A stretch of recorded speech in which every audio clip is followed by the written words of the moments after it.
A new study by Southwest Research Institute scientists describes how they have expanded the capabilities of the prototype spaceflight instrument Chemistry Organic and Dating Experiment CODEX designed for field-based dating of extraterrestrial materials.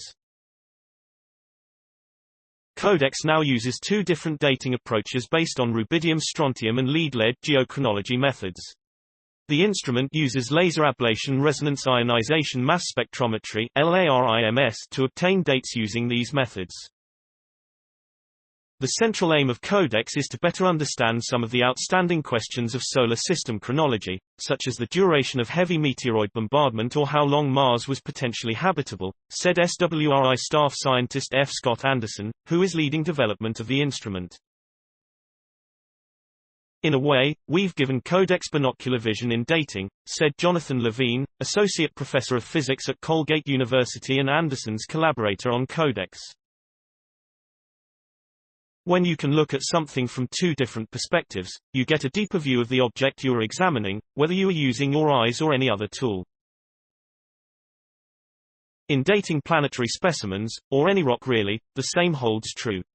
Earlier versions of CODEX exploited the natural radioactive decay of rubidium into strontium as our measure of how much time had elapsed since the sample, usually an earth rock, formed.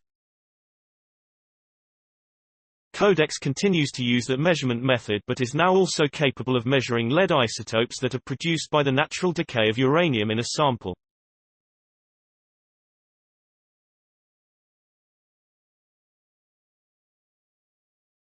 By comparing two isotopes of lead, an independent estimate of the sample's age can be obtained.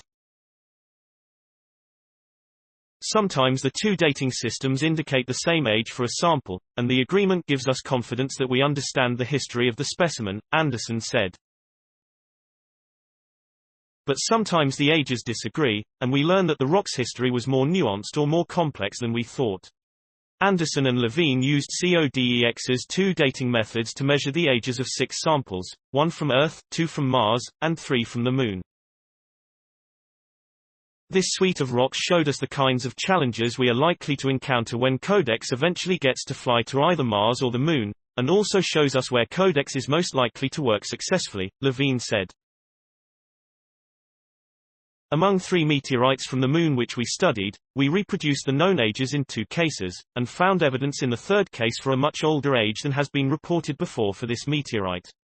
The ages of inner solar system objects are commonly estimated by counting impact craters. These estimates are also partially calibrated by the ages of Moon rocks obtained by astronauts in the 1960s. However, in areas not explored by astronauts, the age estimates could be wrong by 100 million to billions of years. Thus, dating more samples is critical to our understanding of the age of the solar system. Dating is a challenging process. Traditional techniques are not easily adapted to spaceflight, requiring a sizable laboratory, considerable staff and several months to determine a date, Anderson said. CODEX can date samples from these surfaces with an accuracy of plus or minus 20 to 80 million years, more than sufficient to reduce the existing uncertainties of 100 to 1000 million years, and considerably more accurate than other methods, which have a precision of about plus or minus 350 million years.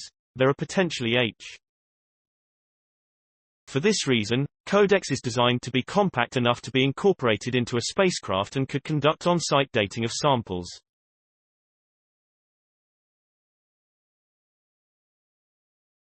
This experiment raises the prospect of equipping a future lander mission to the Moon or Mars with a single dating instrument capable of exploiting 2 complementary isotopic systems, Anderson said.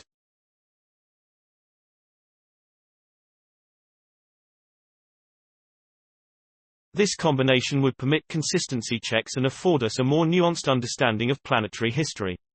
Story source: materials provided by Southwest Research Institute. Note: content may be edited for style and length.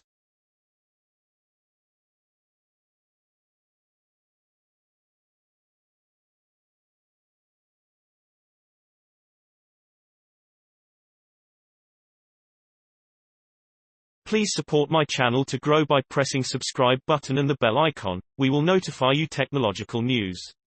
Thank you.